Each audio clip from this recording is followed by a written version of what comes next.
Sup, people. It's been a while since I dropped a new episode, but I've recently moved and been dealing with some family and personal stuff since late May and into June.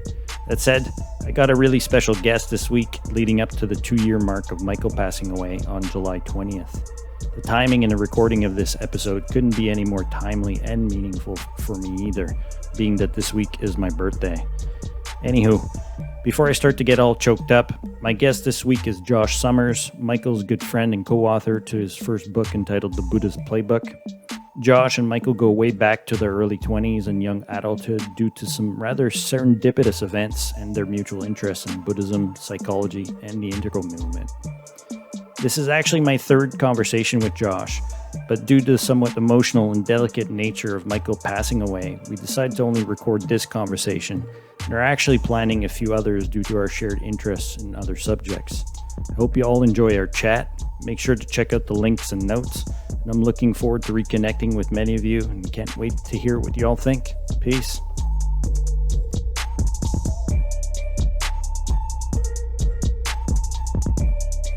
Boom. Here we go. So this is actually our third conversation.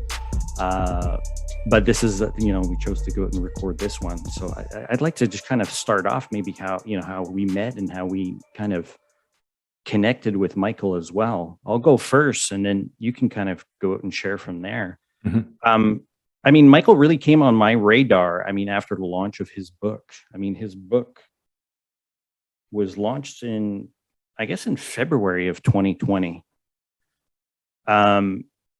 And then he really came on my radar then, and that's when I discovered his interview with Jeremy Johnson that he had done on Gepser. And I was like, wow, what is going on here? This is a weird crossover, from somebody that's been so engrossed in integral theory and the integral movement for a number of years, but not that well informed, I guess, in terms of left-wing politics. Michael's very much more to the left than I would ever go and describe myself or kind of how I fell on the political spectrum. And then he went on the Stoa in May of 2020. And the Stoa has turned out to be a sort of a second wave of the integral movement in a certain way. Yeah, I was going to say before, if I can interject first. Yeah. I'm very much in the woods, literally and figuratively. So what's the Stoa? Well, the Stoa was launched at the beginning of the pandemic, kind of like Rebel Wisdom, and they've both been piggybacking very much on Ken Wilber's work. So anybody that's been familiar with Wilber's work and Jordan Peterson kind of fall into those orbits of those kind of online tribes, or memic tribes, as they like to go out and call it. So once that happened and Jeremy was somewhat involved in that, I reached out to him and we organized a call, and I actually talked to him on July 20th, the same day that Michael passed away. Mm-hmm. Jeremy and I literally ended our call, and he pinged me, he DM'd me saying that Michael had passed away. And I was like, what are you talking about? That was just I was like, that's I could not grasp what had just happened. And then obviously the news started to go and flood in, and Jeremy and I were both kind of just, bulldozed at that point. We couldn't go out and figure out what had happened.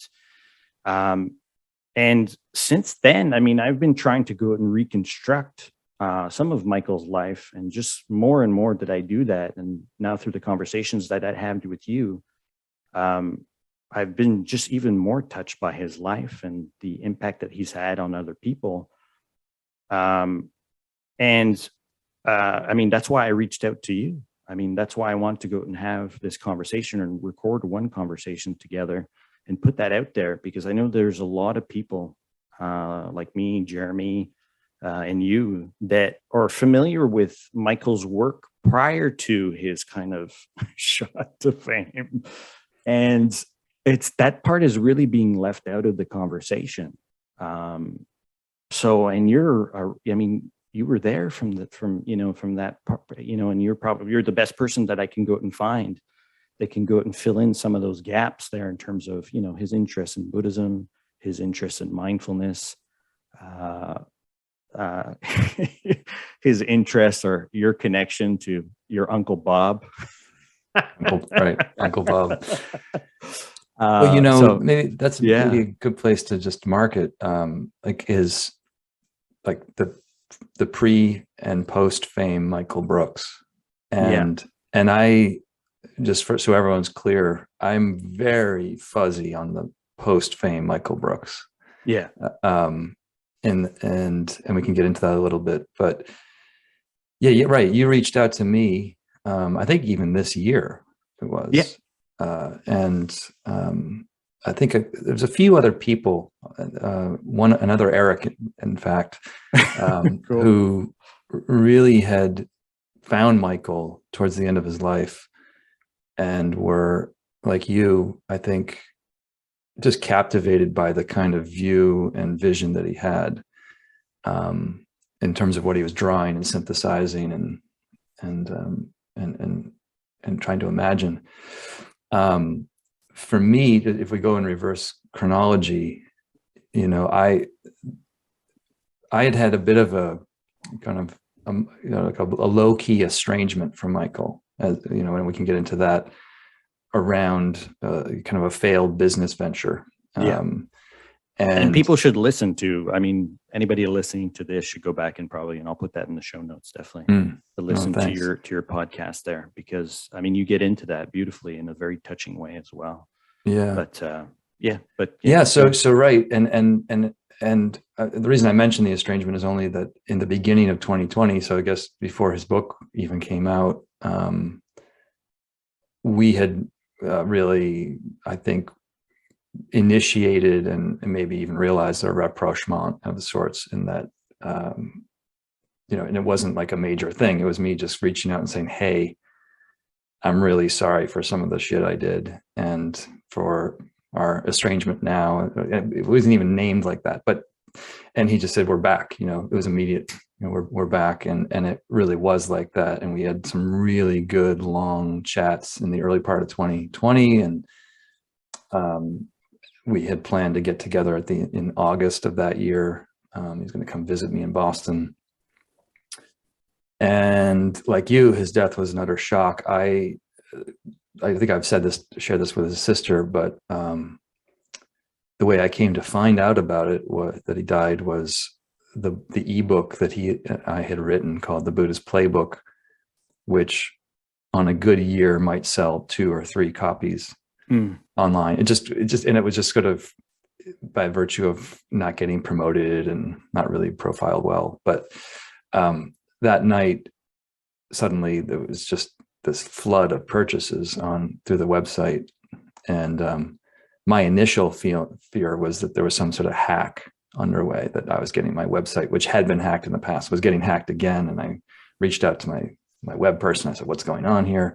And it was the morning after that I learned that he had passed. And so, yeah, I was going through a major life transition around that time anyway. I'd left my marriage and was sort of trying to regroup and figure out my next move in the transition. And his death kind of just sideswiped me. In terms of it's the inconceivableness of it. And it was really around that time that I think I know I've talked about this with his mother, that we realized to the degree that he had this global presence and impact that was just enormous. And I really felt at that point like the aloof older brother who was kind of oblivious to his younger brother's achievements and just his achievement. So I'm in, thanks to people like you, particularly you, Erik, like I feel like I'm slowly working my way through the grief process and coming back to discovering who Michael was and who he became through his writing and through his podcast and through his work, and like you, finding such interesting vitality and depth in what he was doing. No, I mean, I mean, same thing for me. I mean, I was not at all in his sphere, his political sphere. I mean, Jacobin and, the more kind of economic left type of politics that he got attracted to and get pulled into. Uh, I mean, I was familiar with it, but I was not, fully aware of who some of the major players are in terms of, the main people behind Jacobin. Maybe somebody like Ben Burgess and stuff like that. I had been following because I'd been following somebody else by the name of Matt McManus in terms of his writing on postmodern conservatism that had really kind of grabbed my attention. The same way kind of Michael did. But once I saw the integral influence in Michael's work, and he had done, a few live streams on Ken Wilber's book, brief. I think it was it a brief history of everything or a theory of everything? I think he had done that kind of could break up the four quadrants and talk to people that are much more on the economic left that might not be familiar with his work. And that was the amazing thing, that once I saw that, I saw his ability to go and communicate across the whole political spectrum. And not only do that, but also bring in the topic of religion, right? I mean, he was very brave to go out and talk about his interest in mindfulness, how he was influenced by, the insight meditation practices and the communities that he had been participating in. And that's where you come in. I mean, because this is where you met him at that particular point in his own particular development and journey that you talk about a lot on your pod. But maybe we can kind of start there, because to me, it does. I mean, it sounds like a sort of brother, two brothers that came together, or two friends that came together at a particular point in their lives that had a lot to go and work through. And grow and develop. I mean, he was 18. You were how old? I guess you were about. I was about 10 years older, so 28. Yeah. The year it would have been roughly 2001 that we met. It was a New Year retreat. It was like from the 26th or 27th of December to the 8th of January. And so this is at the Insight Meditation Society in Barrie, which is one of the oldest, sort of the flagship of insight meditation or Vipassana practice in North America, founded by Joseph Goldstein, Sharon Salzberg, and Jack Kornfield. And it's worth mentioning that I know Michael had a very close personal relationship with Joseph as his main primary teacher. But prior to that retreat, and this is sort of like the first ice-breaking conversation I ever had with Michael, which we were milling around the dining room, and it's like you're sniffing everybody out, and like, is this your first retreat kind of conversation? Is this your first time here? How many times, and Michael very, confidently said, this is my first retreat of this length. And I, at the time, I was like, what do you mean this length? Do I need to start measuring my retreat lengths and that kind of thing? And what I learned, I think, later was that he had been part of a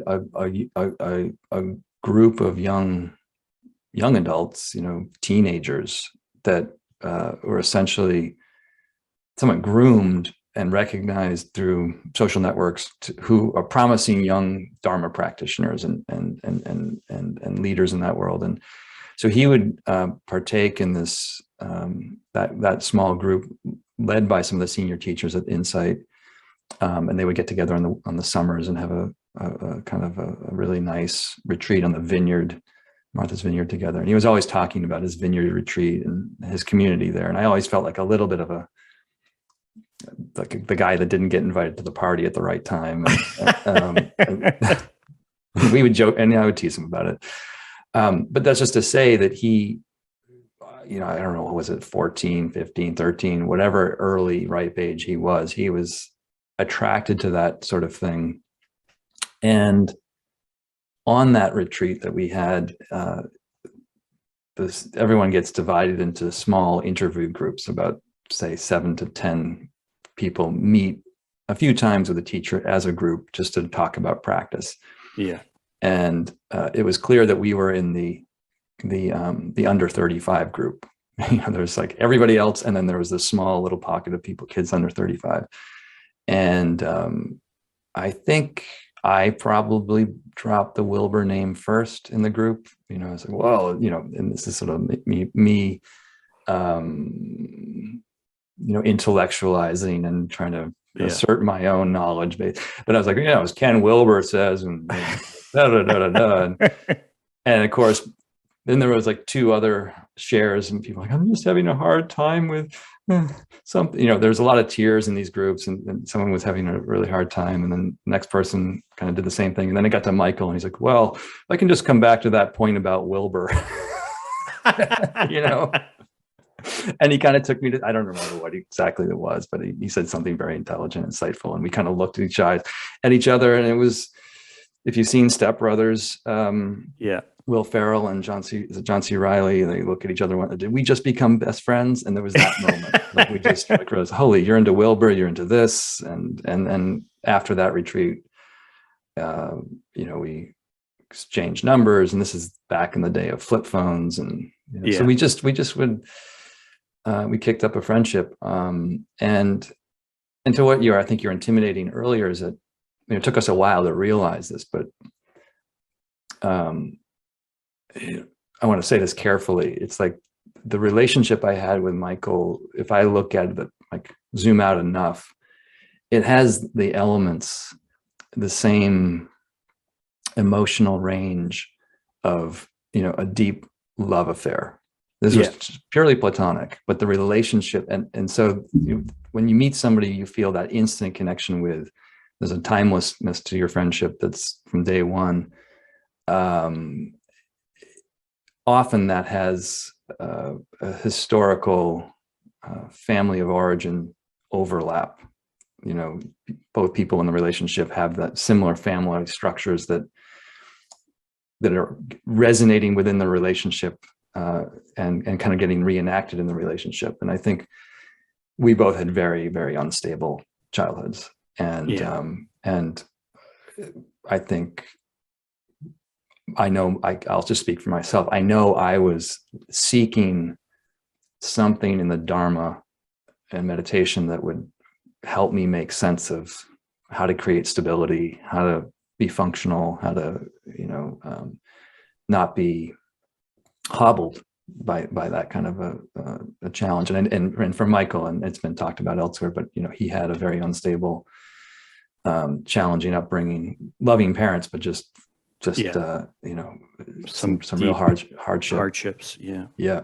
And so I would say, from meeting him on that retreat, we had the friendship forming, and he was going into college and doing things before and after college. And when he would come through Boston, we'd hang out and stay with me a couple nights, and I'd see him out in the valley where he grew up if I was out there. And we do retreats again. We sat a few retreats, and I was thinking about that itself, even this morning in my meditation, that there's something about a friendship that's different when you share significant periods of silence together.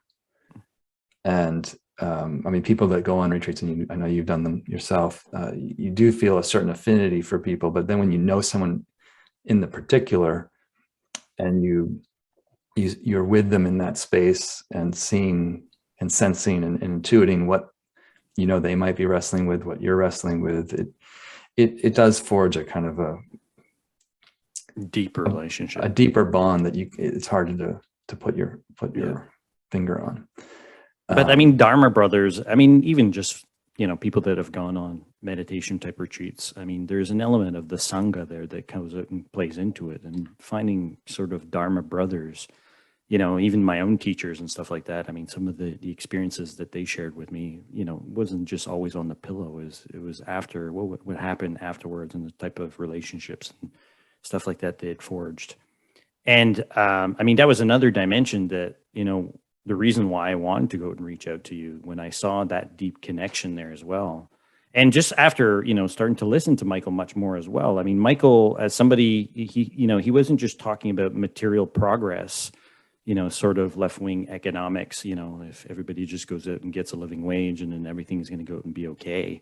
I mean, he was really emphasizing a broader sort of picture in terms of, well, no, this would go out and open things up for people to go out and do interior work and get involved in these types of projects and, and work on themselves and get involved in, outside, organizations that can go out and build civic bonds along with mutual loving bonds. So he was really, once I start to see him, the way he was talking about it so integrally informed, and yet he was massaging it into the culture in a way that was, and this is me afterwards looking at him, what he was able to go out and communicate just as a communicator. Then I saw all the integrally informed sort of type of work that he had done. So it's once I saw the connection with you and the back and forth that you guys were doing, this sort of relationships, mutual aid sort of brotherhood that you guys gave to each other, and just the sheer education that you guys nourished between each other. I mean, that's why I'm always so excited to reconnect with you. I mean, these last three conversations that we've had has just been so exciting to go and explore that and just talk about that. But I guess my question is to you, and I guess I would have loved to ask Michael as well. I mean, did you guys actually grow up in a sort of religious household, or were you guys, was there anything around the house that, helped you guys gravitate towards Buddhism? What was your attracted to Buddhism growing up? It's easier for me to answer for myself than Michael, I think. Yeah. I've thought about this a lot recently, but I grew up in an agnostic household. Okay. I would say a lapsed Episcopalian family. Both my parents were from, but I don't think there was never a tremendous emphasis of even in my own nuclear family. It was never. It was a weird situation in that I grew up in a very Catholic town. Okay. So I was like an island of agnosticism within a sea of Catholicism. Okay.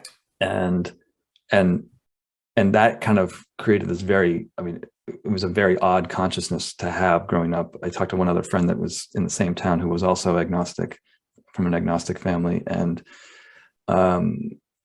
it's hard to make sense of the religion, of what religion is when it's around you like that. You feel like you're an alien dropped into something that really doesn't have there's no explanation for it other than the one you're kind of figuring out in the playground. Yeah. That said, there were books. My dad had some books that like Hermann Hesse novels and Jung, and some Zen books and a yoga book. And so there was interest in that sort of material. Although I don't really think my parents ever really did much with it. I think Michael's parents were far more interested in like human development, and even at the joint memorial service. So this happened last summer. Michael's father, as you or your listeners may know, passed away literally within the week of when that memorial was supposed to happen. So they did a double memorial, which was sweet, really sweet in a way, because many of his father's friends came and spoke about him openly, and I got the sense that both our fathers were interested in human potential and living your fullest life kind of thing, and even if it had a mixture of self-help. Yeah, there was a large dose of self-help in that kind of psychology, and so I think Michael and his mother was really into yoga, and they had their own kind of more homespun version of spirituality that I think for Michael was very alive. But I think we were, at least I think we were united around the primary experience of pain and trying to figure out a way through that. Yeah. No, because that's the same thing with me. I mean, obviously, growing up in Quebec, and then we've kind of talked about that, and that seems to be a lot of case for a lot of people that gravitated or eventually grabbed onto Wilber's work as well, right? I mean, into the late 90s into the early 2000s, there really was this sort of boom around Ken Wilber's work and his ability to go out and, talk about religion and spirituality.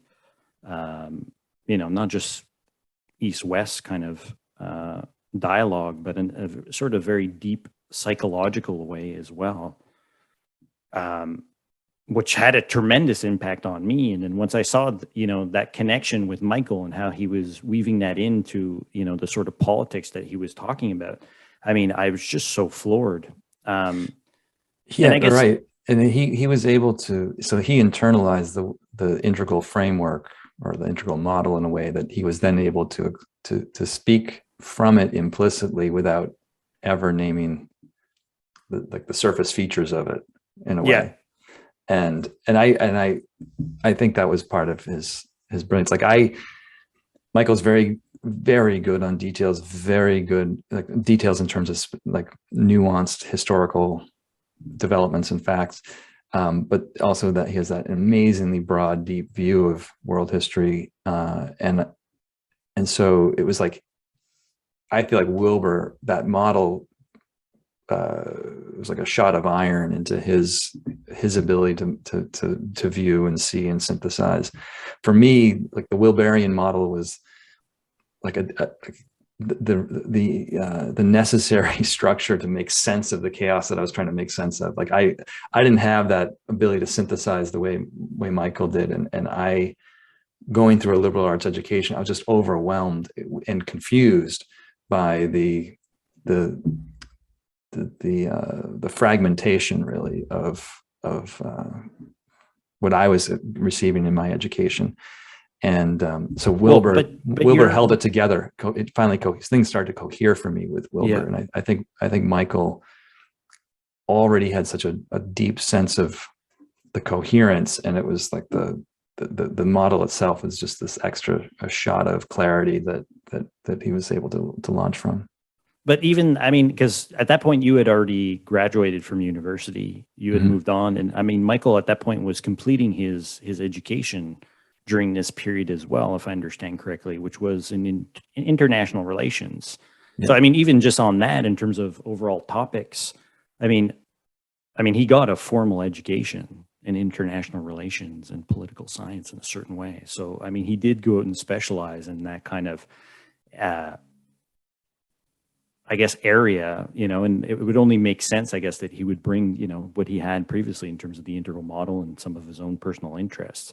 But I guess both of your connection was really around Buddhism or the Dharma, or would you say it's Buddhism? Because because you have a deep sort of connection with the Insight Meditation Society and Buddhism, I guess the American Dharma, if you want to go it that way.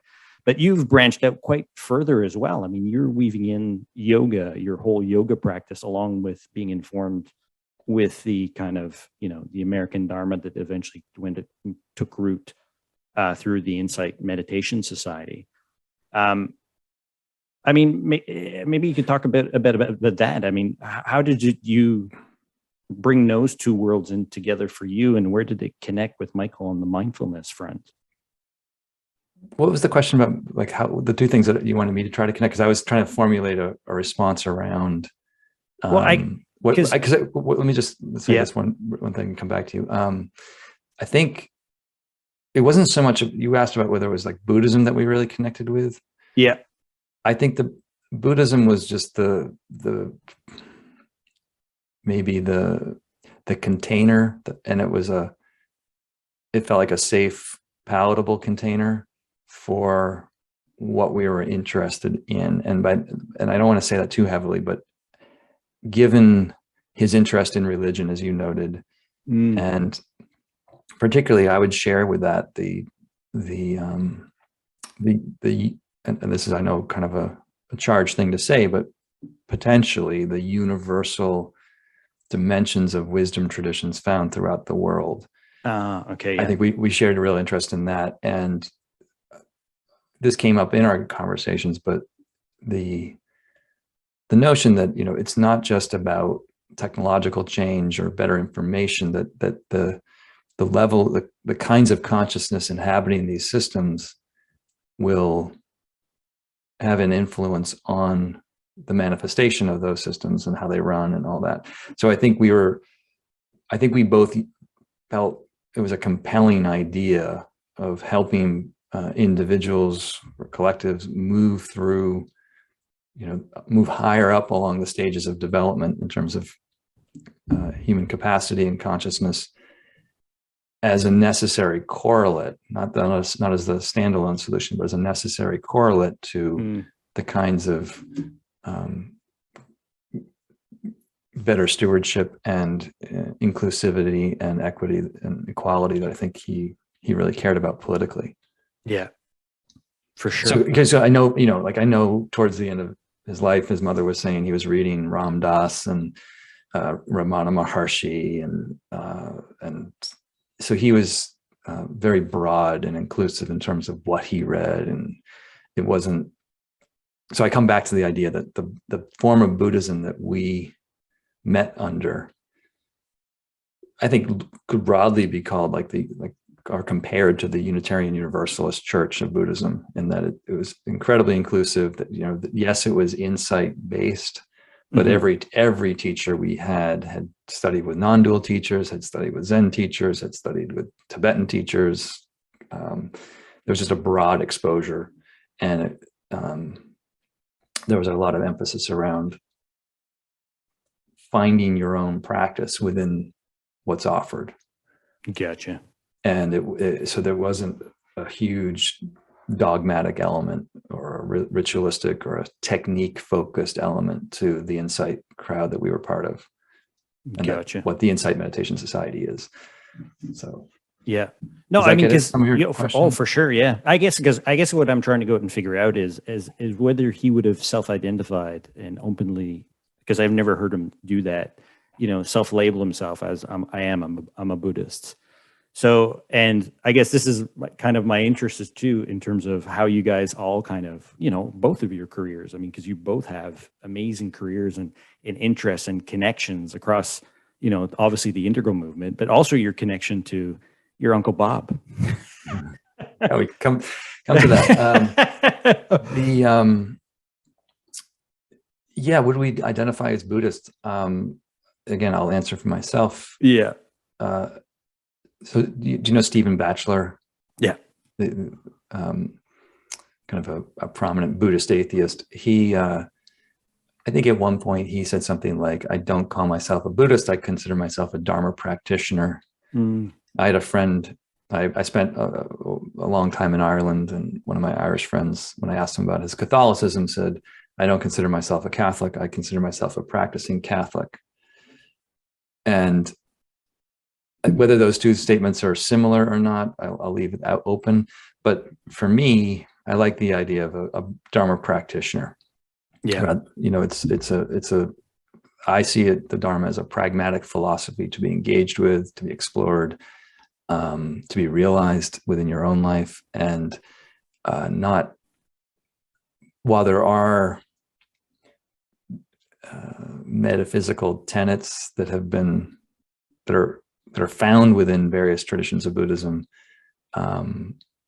It's not, I want to be careful too, but because I think Michael and I really value the depth of these traditions, but it's all, and it's not so much that we're just cherry picking, or I was cherry picking this and that and leaving aside the distasteful stuff I didn't like, but it's sort of in that spirit, like a humanistic Dharma.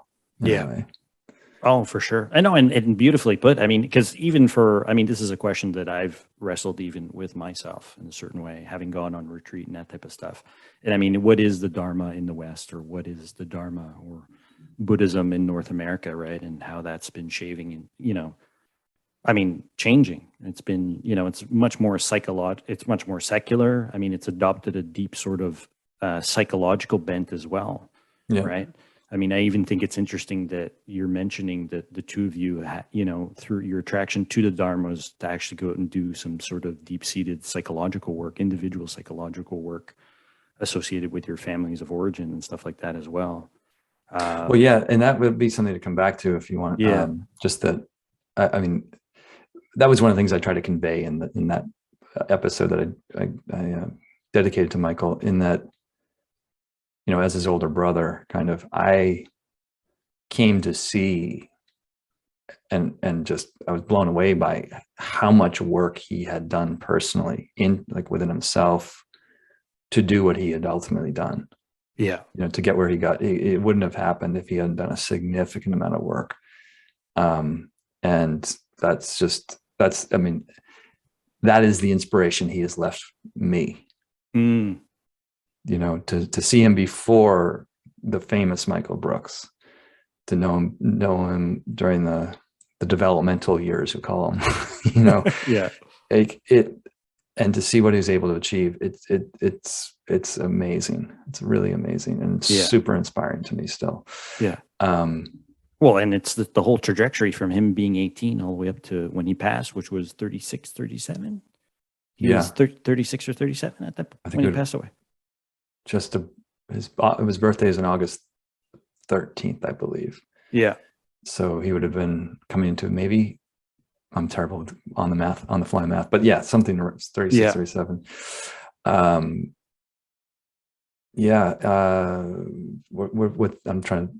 Well, no, I mean, one, I think that's amazing as well. I mean, both of your growth from your early 20s all the way up to, into your 40s and now midlife. I mean, I'm 45 as well. So, I mean, and I grew up very much like that as well. And, in my early teens, discovering Wilber and then moving through my years through college. And there's this whole cohort of people that have gone through that. All right. And Jeremy and some guys, a lot of people out at the California Institute Integral Studies. And now there's a new generation as well coming up. There's millennials that are growing up within that framework. So, I mean, one of the funny things, I guess, on my pod that I've been exploring to people is connecting with Gen X and how we're connecting with millennials and some of our own sort of political and philosophical kind of backgrounds and interests and stuff like that. And how is this all going out and playing into the culture? But what I find interesting about your connection to Michael and Jeremy's connection to Michael is that it weaves in a deeper, more explicit way, the psychological and the philosophical, not just the political. And I guess what I'm getting a bit disappointed about right now is seeing, in terms of how his work is being carried forward sort of in the public sphere, is that it's purely focused, on him being a socialist, and it's purely on his politics, not so much on his broader interest in philosophy and how religion went out and informed that as well.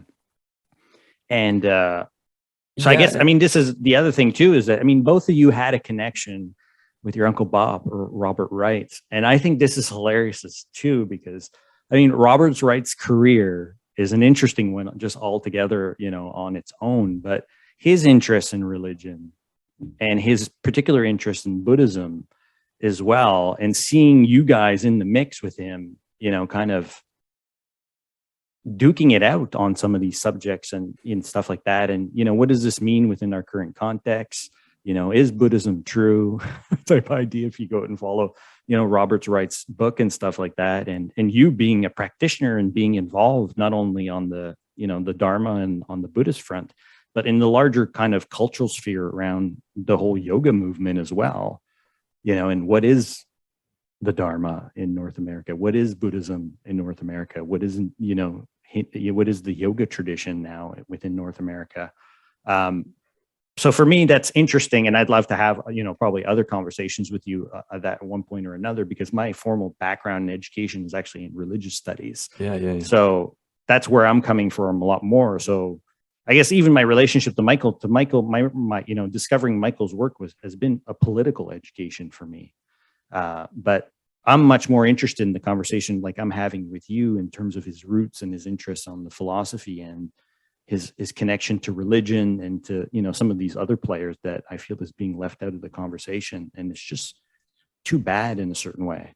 Yeah, I'm not. So that's where I'm again a little bit in the woods. Around the legacy of his conversation. I think one piece. There's a few things that are kind of popping in my head around in response to what you're saying. One is, Michael, and I think this is what he and I connected with around, which is that we're both critical.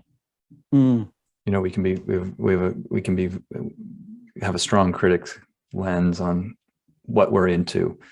And so as much as we loved IMS or Insight, there was a critical eye around, and it was a Wilber shaped lens that was critical over what might be interpreted or seen as the kind of passivity that can be celebrated in certain styles of Buddhist practice.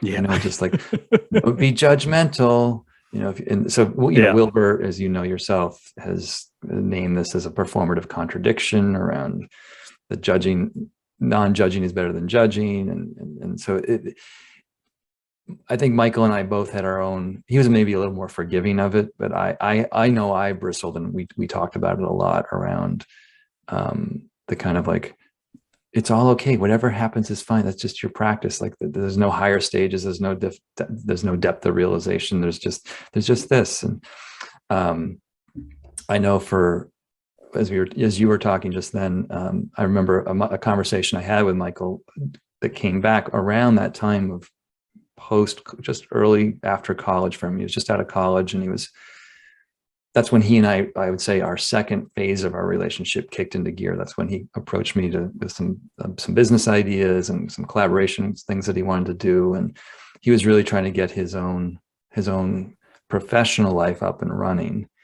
And I remember him sharing that with one of his love teachers at the Insight Society. And the teacher, I think, kindly said, just remember, even if you're just bagging groceries at Whole Foods, you can still send loving kindness to every customer, and Michael's reaction was like, fuck that.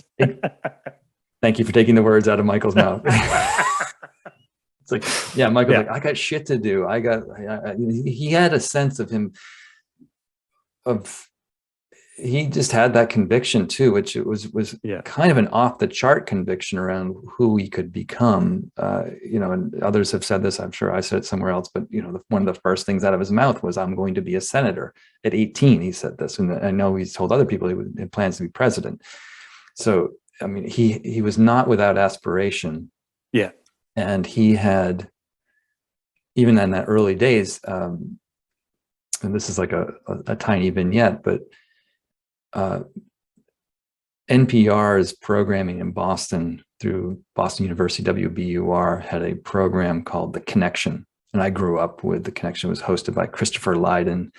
There was a Freddie Hubbard song. The intro on it was Kick In. And, and I, to me, Christopher Lydon, the host, was just like at the pinnacle of public intellectuals and super interesting. And one of the trips that Michael came to visit me in Boston, he says, well, I'll come over to you after I see Lydon. And I said, and he was like, 20, 21 years old. I said, what do you mean? He said, I'm going to have a drink or a bite with Christopher Lydon. I'll come over and see you later. And, so he had somehow worked his magic and had a very adult friendship, maybe mentorship type of relationship with this guy. And he kind of had that magic around. He didn't see barriers to, accessing anybody.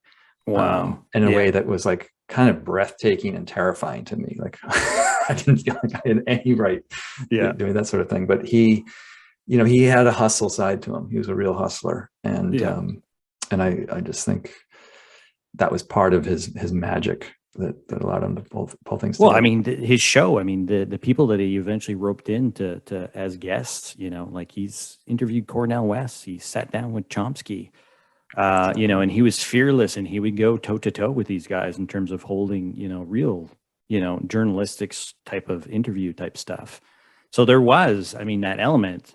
But I guess this is the other thing too, is that, both of this kind of intellectual sort of rigorous interest that you guys had around the Dharma, around religion and spirituality and stuff like that is something that you guys share with Robert Wright, because Robert Wright is very critical, in terms of his work that, in terms of the Dharma in a certain way. He's brought that sort of critical, I joke around a bit with you, this sort of his curmudgeon sort of critique, of various subjects and stuff like that. But I see that very much in the both of you in terms of that sort of that willingness to go and be obviously very open-minded, but not fearful to go and also go be ruthlessly critical in terms of the things and subjects that you guys are exploring. I mean, because I listen now to some of your chats too with Robert Wright, and in terms of how you guys are pushing the Dharma, and weaving in evolutionary psych and cognitive science. I mean, this is not your run-of-the-mill sort of Buddhist sort of interests. I mean, and even the other book that you wrote, I mean, co-wrote afterwards after the Buddha Playbook in terms of the mindfulness impact in sports and stuff like that, which is a very rigorous academic text that you were involved in terms of going out and doing that. So that to me has all been very super impressive. And, I'd love to explore that eventually a bit more as well. But I guess I'd be curious to hear, like both of you, because you both had a relationship with Robert Wright, a very different relationship with Robert Wright. Yeah. And how that spills over in terms of some of the culture war type stuff, particularly guys like Sam Harris and now, Jordan Peterson, or even Michael's book in a certain way, right? His new book kind of plays on that sort of motif, and it seems like you guys were all cultivating or having these kinds of conversations in the background. So I'd love to hear a bit more about your connection to that. Bob's right. So Bob Wright. So I think I may have met him physically first, and I'm guessing that Michael was aware of him earlier. I'm pretty sure Michael was aware before I met Bob. And that would have been 2004. I think it was also Bob Wright's first retreat at the Insight Meditation Society. So there's this you go on your first retreat, be careful who you talk to at the lunch hour after. So this relates to the Wilber stuff. I was deep into Wilber at the time. I think I was even in a course through Naropa, Integral Psychology. It was an online course on Wilber's psychological model. And I did a retreat one summer. And at the end, this very tall, intimidating, lanky fellow came over and started grilling me in a way that it just felt really intense. And I didn't know who he was. And he said, well, let's sit down and have lunch. And we were opposite each other on the table, talking for a while. And then another younger retreatant came over and said, excuse me, sir, are you Robert Wright? And he said, yes, I am. Nice to meet you. And then they had a little chat, and he came back to me, and I basically said, wait, you're somebody, and you didn't let me know who you like. I didn't realize I'm talking to, because I had just said something like I think he was asking about the nature of consciousness and and like his experiences of consciousness in the states that he got into on the retreat. He didn't have a model to how to make sense of it, is loosely how I'd hold that. And I said, it's the line that I'll always regret. I said, you seem like a smart guy. you might check out Ken Wilber. And he said, you're the fourth person to recommend him this month, and I can't get past all his jargon. And that motif, that line has sort of, whenever I brought Wilber's name up, Bob has this, as many intellectual academic folks do, there's a kind of allergy to Wilber. There's a deep-seated suspicion, I think, and maybe for rightly, reasonable reasons. But so with that, I met Bob then, and that was just a very short meeting. But I then went home and looked him up, and then when Michael would come visit, I just remember the two of us, Michael and I, sitting around watching Blogging Heads videos, and basically him and Mickey Kaus, and it was like. It was an entertainment hour, because Michael would just basically refract and pontificate on what they were saying, and making fun of how they were saying it, and imitating them. And so I was trying to struggle to keep up with Michael around those times. But I became a fan of Bob's work. It dovetailed my interest in anthropology, particularly the evolutionary psychological stuff. To me, Bob also felt like he was, the more he got into Buddhism, was helping. I don't know. At that point, I had kind of defected a little bit from my integral obsession. Mm. There was some things that, some conflicts that I was seeing online in the integral scene, and also some friends of mine that were deep in the integral scene. And I can't say what it was specifically. I just started to get the sense that there's a smell here. There's a whiff of something that feels like it's getting cultish. Yeah. And I had been working with a therapist at the time who actually knew Wilber, and it was sort of it was a move. I saw myself moving away from like having to have this meta intellectual framework to what does it mean to actually live from your heart. Let's put it as simply as possible. Yeah. And so I moved away from Wilber a little bit and found Bob's both his interest in politics and the impact of human psychology on politics, just to be very compelling. So I became a huge fan of Bob's work, and Michael was too. It was only when I went back on a retreat later on and met Bob again that I would say a friendship with him started. It was the second retreat that we exchanged emails and met up more frequently on phone calls and things. And he would just reach out from time to time with questions about, I don't know, I don't remember if Michael had Bob on his show first or whether Bob had given me an opportunity to do some interviews for his platform, Meaning of Life TV. Okay. But those things happen around the same time, I think, that yeah. Michael reached out to Bob. Well, Michael at that point he would have just come on Rob or Bob's radar at that point because of his sort of political type of, at that point he was on Sam Cedar's show, and then eventually launching his own show. Yeah. So I'm not sure if it was more on the political front or if they had connected more on the sort of through IMS and, I don't think they had the IMS connection. Okay. Initially. And I remember Bob mentioning, after Michael died, that he shared that he found Michael tenacious in terms of getting something on the calendar, Oh, really? Really pushed, there was Michael would go for it. And okay. And he found it was he didn't let me sort of wriggle away in a way. Gotcha. But there was, I forget the year that Bob's book, The Evolution of God, came out. It was probably like 2010-ish. Okay.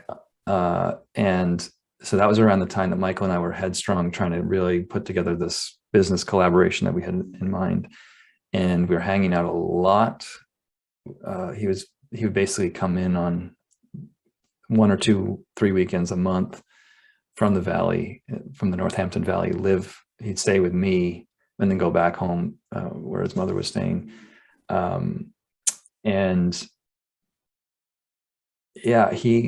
Bob was giving a talk at the Harvard bookstore.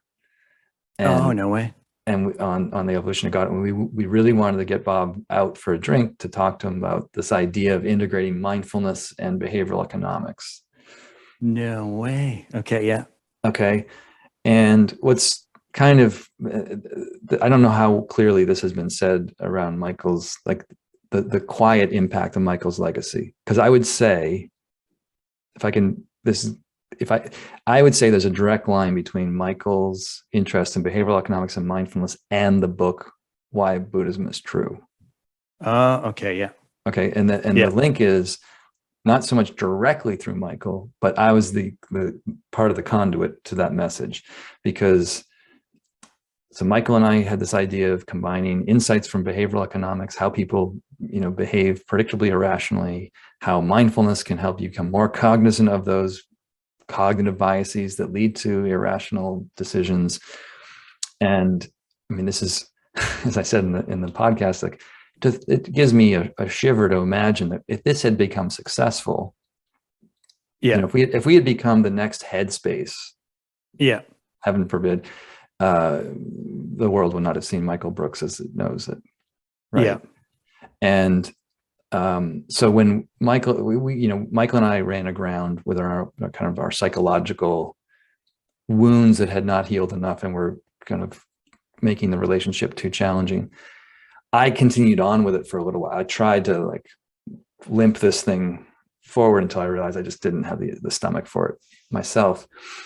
But in that limping along on that second retreat that I met Bob Wright, that was one of the things that I remember yucking up with him about, like, oh, like, have you heard of like mindfulness can increase metacognition, and metacognition, as Tellock talks about, is a way of decreasing cognitive bias and be less prone to these.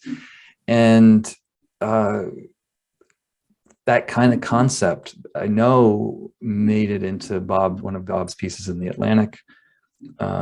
And then I think, really is at the heart of kind of what I see as Bob's Dharma around how he believes mindfulness can help strengthen, grow cognitive empathy, which is kind of the root capacity required to overcome tribalism in his worldview. Yeah. And so, it was a sign of the times, though, as well. I mean, because 2008, the financial crash, the whole sort of John Kabat-Zinn in terms of stress, stress reduction type stuff was really having a major impact, not only in the medical and palliative care framework, but it's being retranslated into the business world.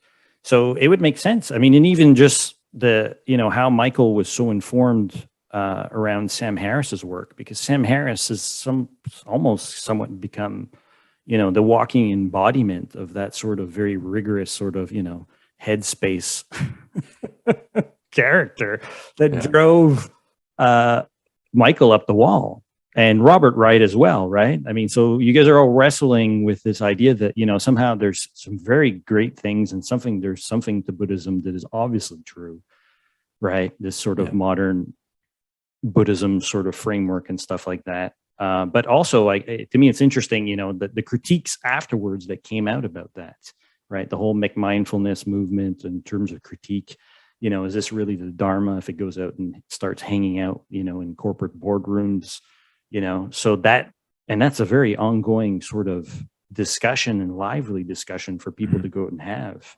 and how the mindfulness movement, but also the Dharma, has taken root in North America.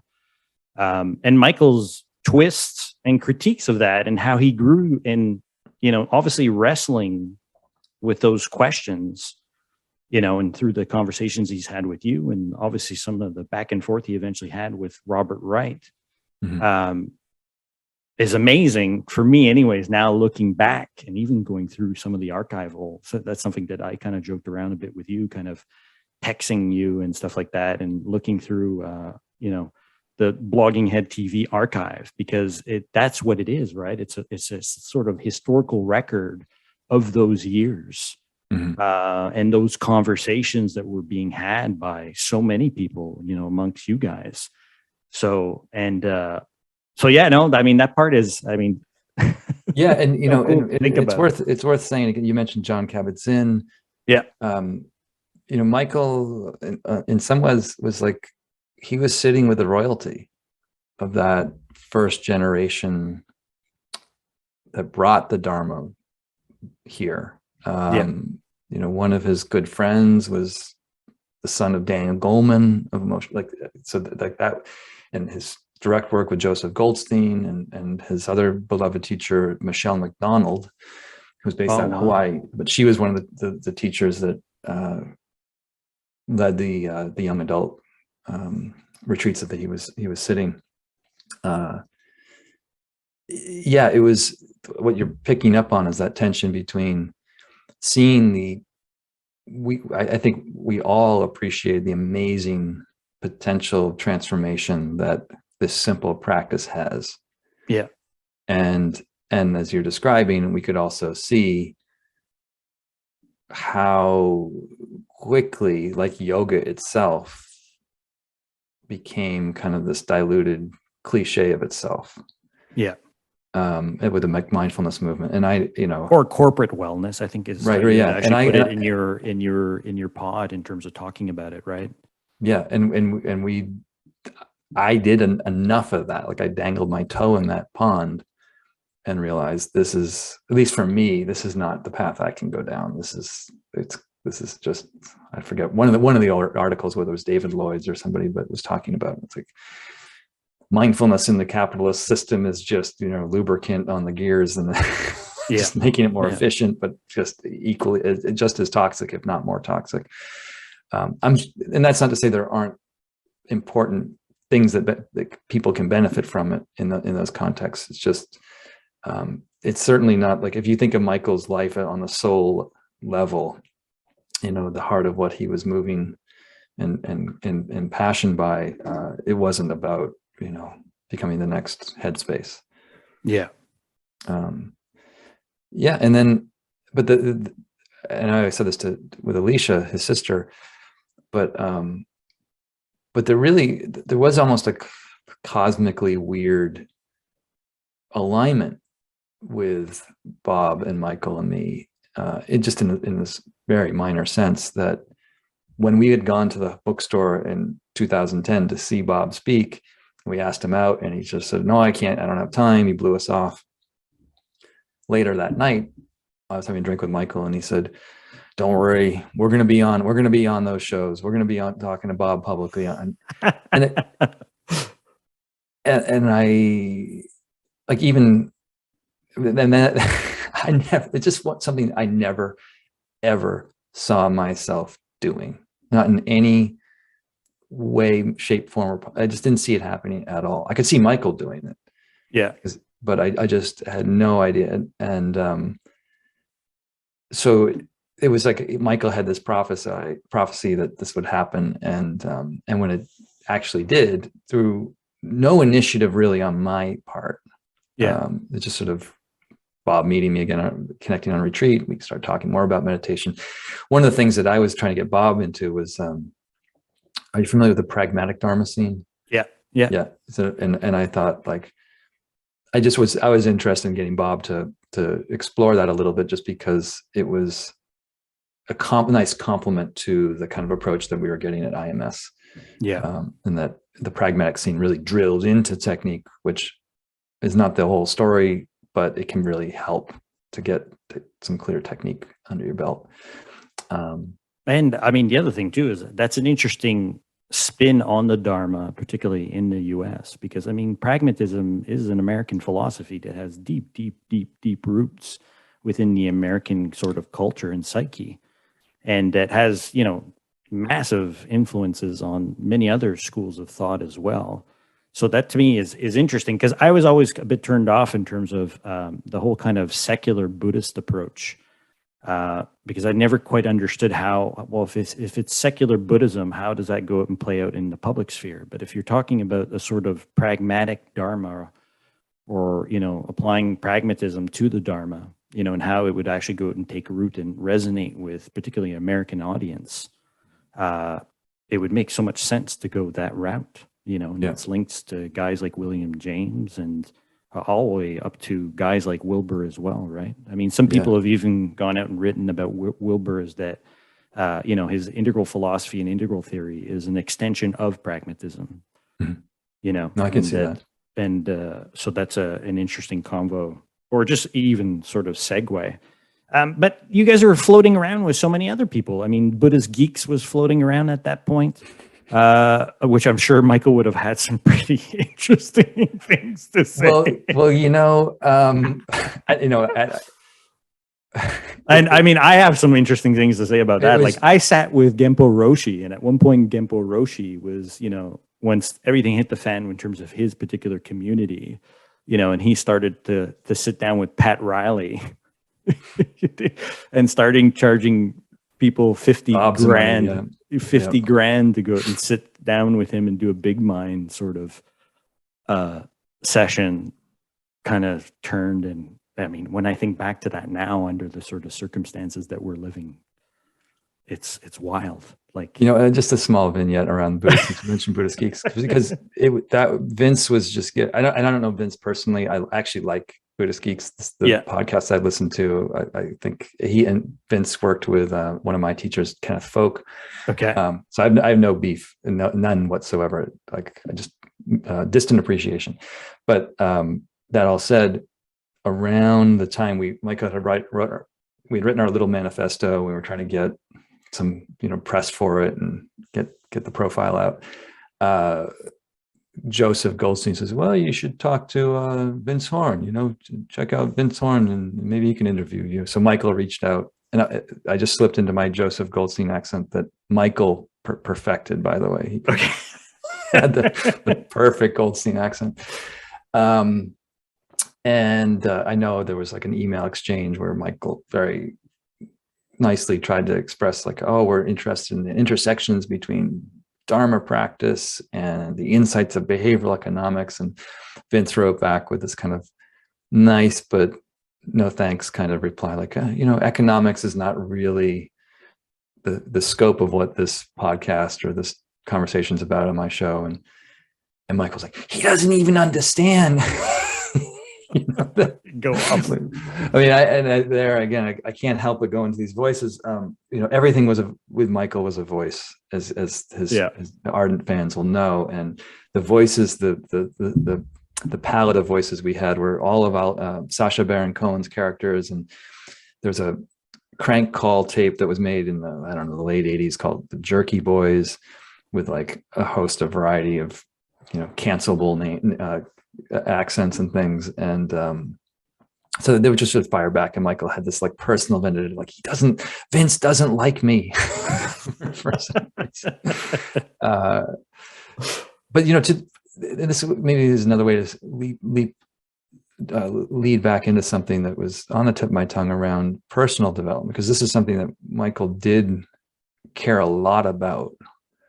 And there was it still is a podcast called the New Man Podcast. This is like in a shoebox tucked away that I'm like, do I even want to bring this out and have like send anyone down this rabbit hole? But a guy named Trip Lanier, who I knew his name only because he was a musician on some of Stuart Davis's records, and Stuart Davis was like the integral rocker at the time, writing non-dual rock and roll songs. I thought, this guy's fantastic. Yeah. Michael got us on the New Man podcast to discuss the Buddhist Playbook. It was the one and only interview we ever did together. Way. And my God, it's like, and I remember we were like, the two of us were huddled around a flip phone, trying to hear it on speaker to do the call. No, you know what I mean? Like, it's kind of the jokes around the, how Blogging Head TV got started, right? I mean, the tech side to this is so funny to think about, how people were connecting or starting to do podcasts. That's hilarious. You still have that? You have a recording in that? I actually looked it up maybe a year and a half ago. It was, I don't have download, but it's somewhere online. Okay, gotcha. And the reason I'm mentioning that is that, that interview, really, you can hear how would people criticize it now. It's like, oh, like bro spirituality, like get your head game together so you can focus more and do stuff, like, you know what I mean? Like that was kind of the Riley, you're going to go out and be a coach type idea. Yeah. Well, to that point, we had inroads at Boston University in the sports psychology program, and we were getting involved in some programs there. But my point being is that Michael and I talked about, like, as brothers with each other, we would talk a lot about our practice. We would discuss practice tips, and we really, I would say, engaged wholeheartedly with the loose structure of Wilber's integral practice. Like, have a practice for your body, have a practice for your mind, have a practice for your energy, have a practice for your awareness, and exercise those different levels of your being robustly as a way of kind of greasing the skids to wake up, more quickly. And I think that particularly the body piece of like working out, eating well, getting diet together. And there's some stuff he and I both wrestled with, not being particularly, Michael will probably shout down at me for a second. I mean, he was a good tennis player, but I wouldn't say either one of us were like gifted athletes or gifted in the physical sense. And I think we had our own complicated relationship to food and food allergies and things like that. So there was that was always a piece of trying to massage that foundation, the physicality of our being, and get our psychology together, whether it was through writing or talk therapy, or he got into, I know he was doing more energetic therapeutic work a lot. But even his critique, because this is, I mean, through his book, I mean, to kind of get up to a bit of his book as well, his critique against Jordan Peterson was, to the left, was to be careful. To be careful the way the left went out and talked about the idea of personal development, well-being, mental health.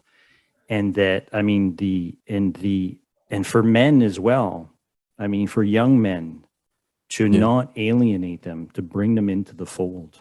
Yeah. And one of his talks at Lafayette College, he gets into that, and it's a beautiful talk on his part. And he says that, he described how the left, particularly, I mean, if you want to go and call it the woke left and stuff like that, is driving young men towards guys like Jordan Peterson or Sam Harris, because we're not talking about it in a skillful manner. And he was the only I mean, that's another dimension of his work that I just appreciate so much, is that, I mean, he was able to go out and speak to people's sense of alienation, within the sort of very neoliberal capitalistic sort of society. Mm-hmm. Right. And that people are looking for a sense of community, and people do want to go out and maximize, their well-being and feel that they're living a flourishing life. And that if the left didn't go out and speak to that, I mean, we were going to go out and drive a lot of people towards the right, or to people like, figures like Jordan Peterson that would, go out and speak to that in a direct manner. And this is the other thing too. To that point, I would just, is your sense that, in his critique of Peterson, he's saying, we can't alienate this population, and we need to speak to it better. Yeah, and absolutely. I think and with heart and with compassion, right? Yeah. I mean, he always said as well, one of his favorite sayings that people eventually picked up is, be kind to individuals, but be ruthless with systems, right? And that, I mean, and this is a dimension that I feel that is unfortunately being left out of the conversation now, since Michael has no longer been there. I mean, the left, obviously we can go and talk about woke politics, or, what people within the sort of integral community would go and call the mean green mean. But there's, to the farther left of that, and I have Michael to go and thank for that, and his embrace and willing to go and dive in deep on the sort of humanistic Marxist tradition, mm-hmm. that you can't ask people to go out and start to self-actualize if they don't have a roof over their head and they can't go out and get food on the table. I mean, and this is why he went out and embraced a sort of left-wing politics or a socialist sort of worldview.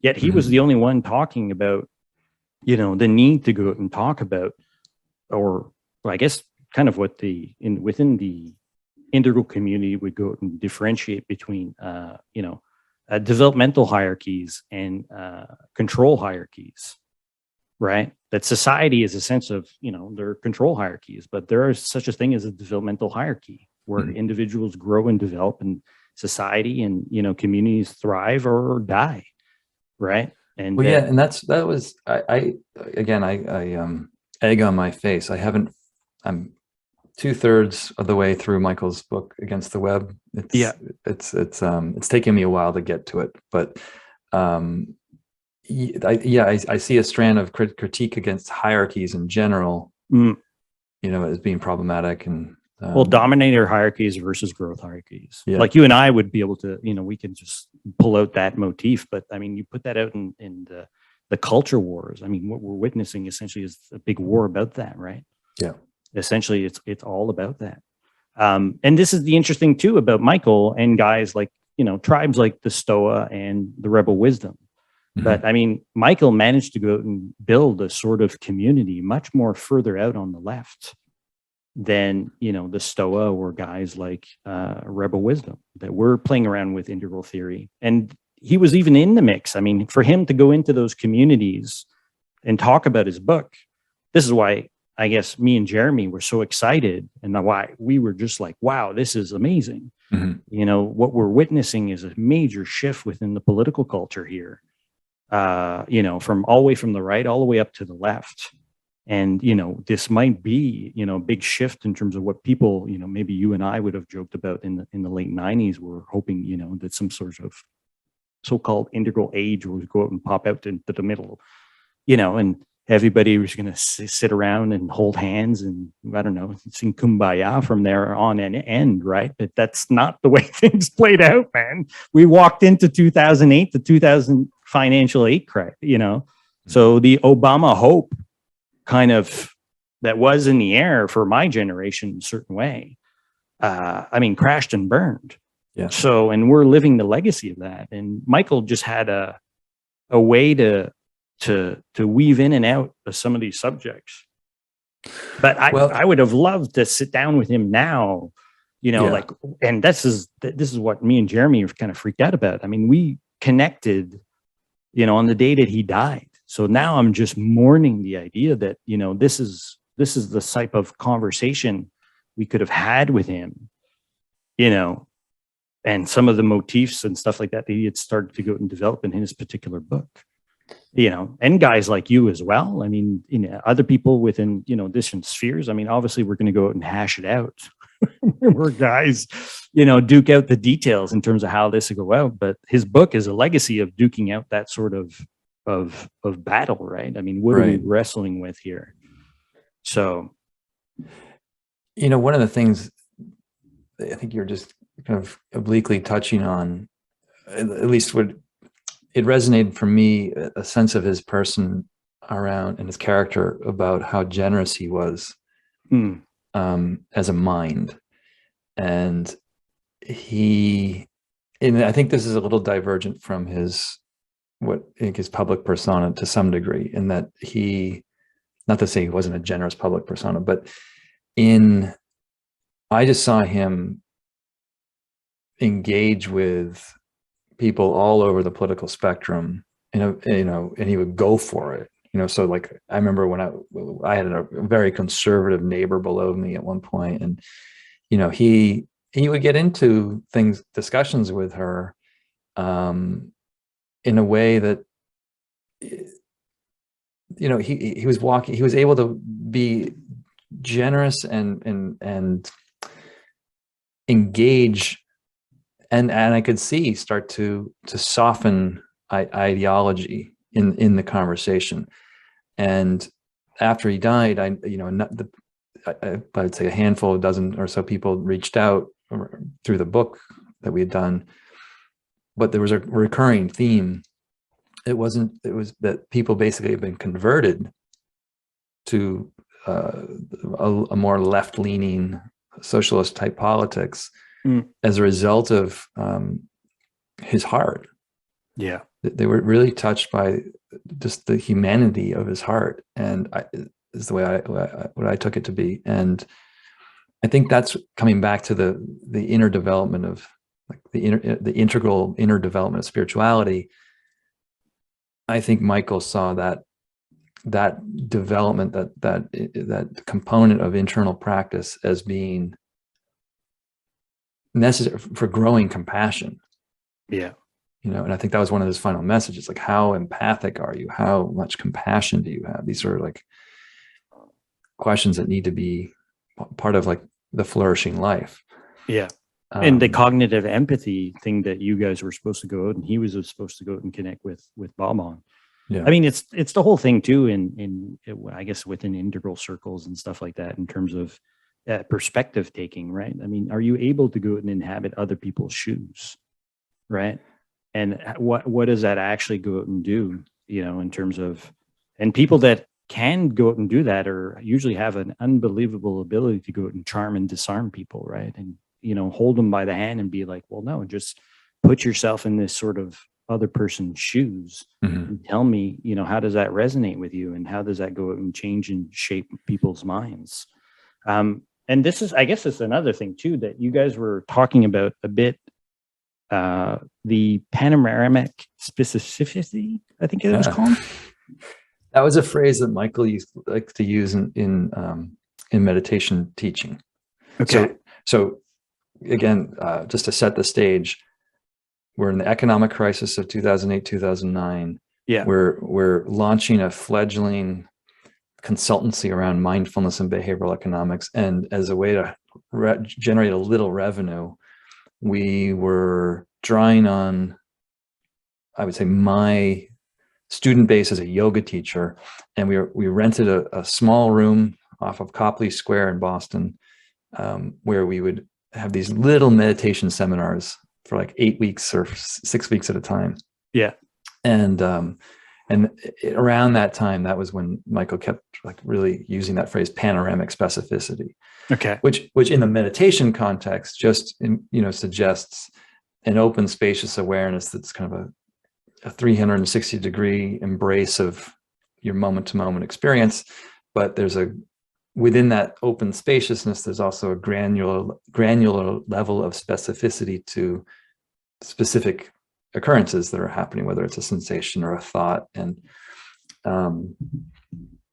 And he, as you were just speaking very beautifully about, he embodied that on the political level. Yeah.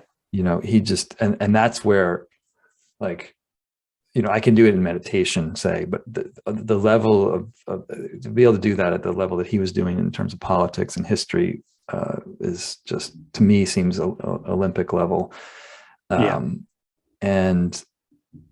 there's some people that have picked up on that in Michael's work. I mean, in terms of the meta-ideological political podcast with Ryan Nakate, I did an interview with him, and he's partially inspired by Michael's work, right? And the way he frames it, or like if we're going to go out and talk about like a full spectrum spirituality, then we need to go out and talk about a full spectrum sort of political science, right? And he's deeply inspired by guys like Jonathan Haidt in terms of his most recent work, in terms of stuff around moral development and stuff like that, and plays in deeply in terms of some other folks. But I mean, I guess just to resonate back with you, I get in terms of that panoramic specificity context, that's, I mean, my idea of my podcast, I name my podcast in terms of integral facticity. And facticity is essentially that. It's your thrownness, or your being in the world, and the historical facticity of your life. And I got that from Michael. I didn't pull, because of his willingness to keep on talking about the Marxist humanist tradition and how it's a materialistically grounded practice, right? I mean, there's a practice within, so-called socialism, right? You need to go out there and organize. But when you go out and organize, you need to be within the community and accept that the reality of what that historical context of what that community is. And you can't do that if you don't have the specificity or the facticity of the reality of what that is. So that's where, I mean, I was like, oh, wow, like that's crazy. Like, and to actually go out and think about. So when I heard that in your podcast, I'm like, wow, that's freaking cool. Like Mike, like he was already thinking about that, like way back in the day. And it's his own way of going out and unpacking and making sense of integral theory in his own way. Like he really was, like as a young buck, kind of really went out and digested all that, all of that work, and really kind of brought it into his studies, within international relations and politics.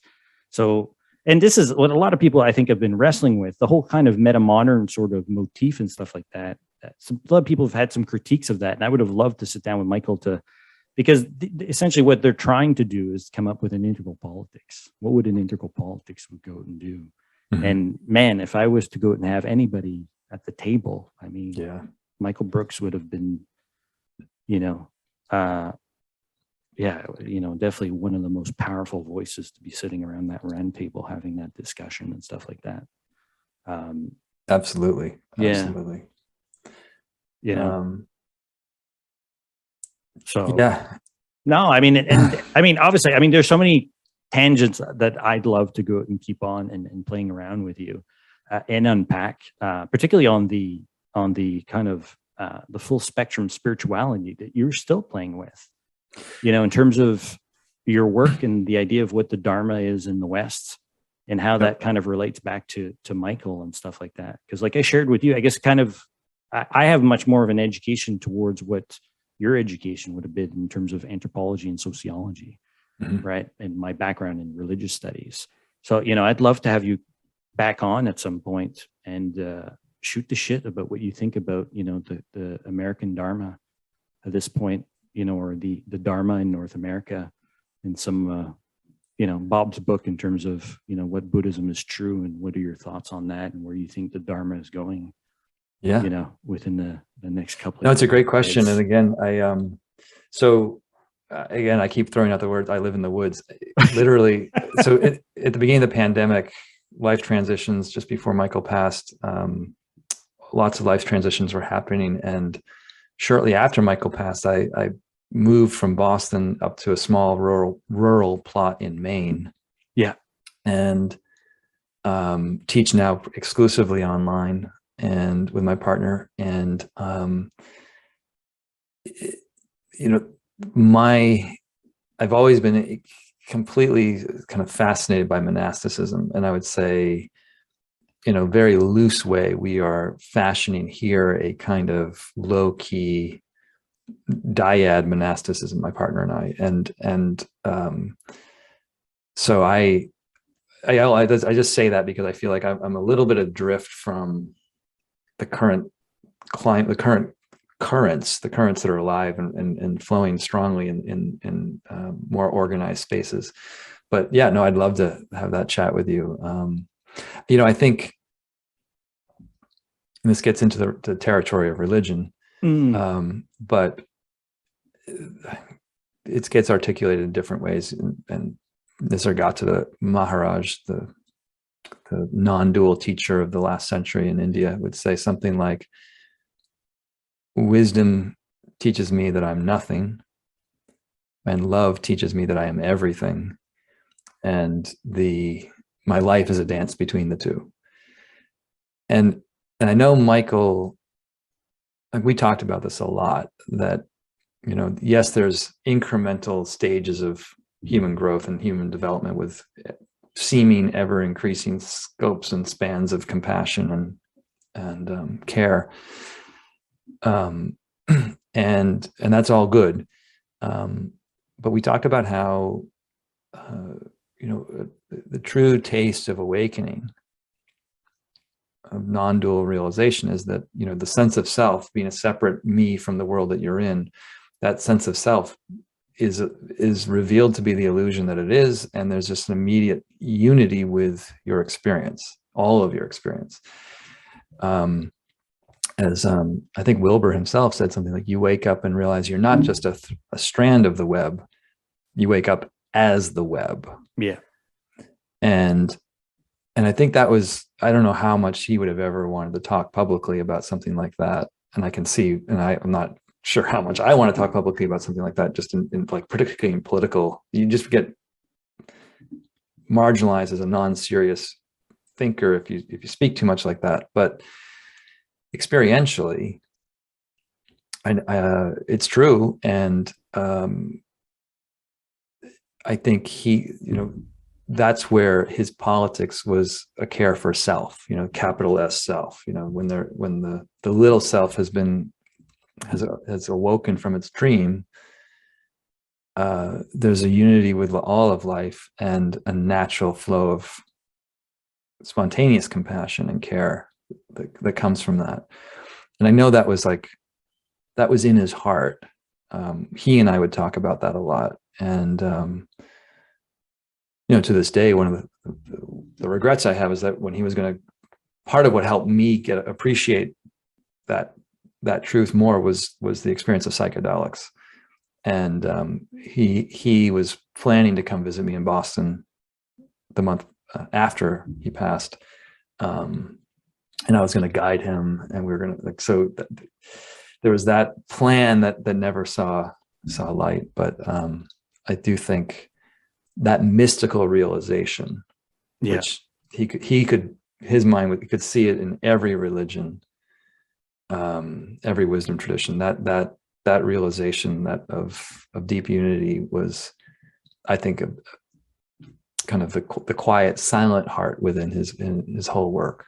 Yeah, no, definitely. I mean, the conversations that he had with Cornel West as well. I mean, you could just see how they were resonating with one another in terms of the where the love they were moved to go and move into the public sphere and start talking about politics. And I mean, I was very touched as well in terms of how you talked about Michael in terms of, that flaming light, because that practice is, I don't know, how sustainable people can do that. I mean, Cornel West is an exception. You say the flaming light, what do you mean as a Well, practice? I mean, in terms of, you said that I guess his overall kind of psyche was extremely sort of made of fire. Yeah. Right. He was this extreme light, that went out way too fast. But you were picking up on, a certain element there as well. I mean, to go out and be a public person, if he was serious about going out and moving into the public sphere and getting involved in politics or even political organizing, there's an element there that you need to go out and do. Hopefully you do have some sort of deep practice for yourself, but you're also plugged into a deep sort of loving community to go out and help you carry that light out into the public sphere. And I mean, this is where I think the role of religions can go out and play a crucial component. And I mean, he was talking about cosmopolitan socialism. So his idea of what cosmopolitan is, sort of cosmopolitan 2.0 or cosmopolitan 3.0, right? And but yet he was willing to go out and explore the idea of what socialism would go out and mean. What would a sort of very deep material condition to go out and help people go out and achieve those, higher realms of human flourishing, right? And what role could religion or what role can psychedelics? I mean, those are all extremely pertinent conversations that are in the culture now as well.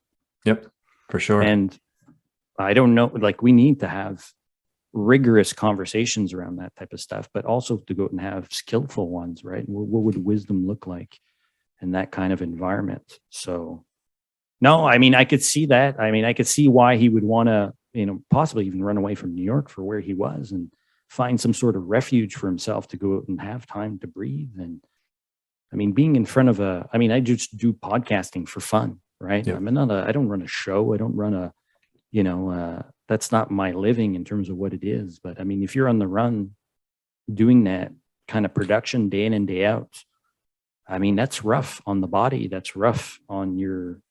And a little vignette on that. Yeah.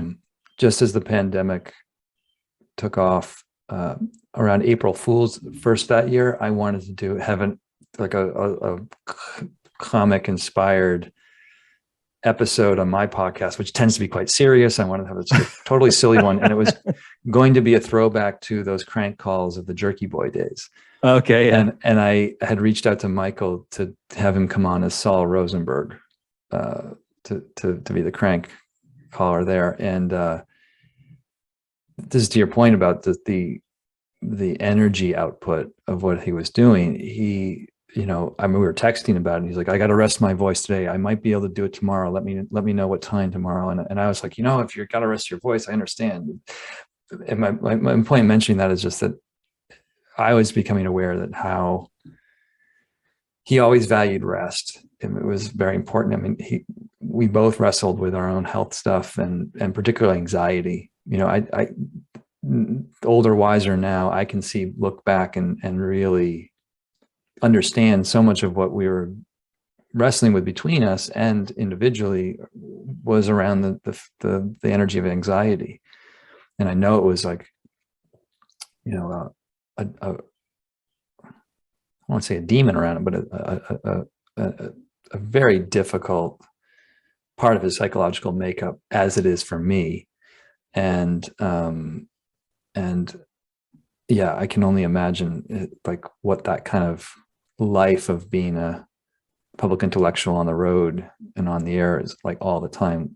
And comedy, I mean, comedians particularly, have it bad, man. A lot of comedians have struggled with their mental health, substance use. I mean, because it's a comedy is like, you know, how can we go out and diffuse that anxiety? How can we go out and diffuse that angst?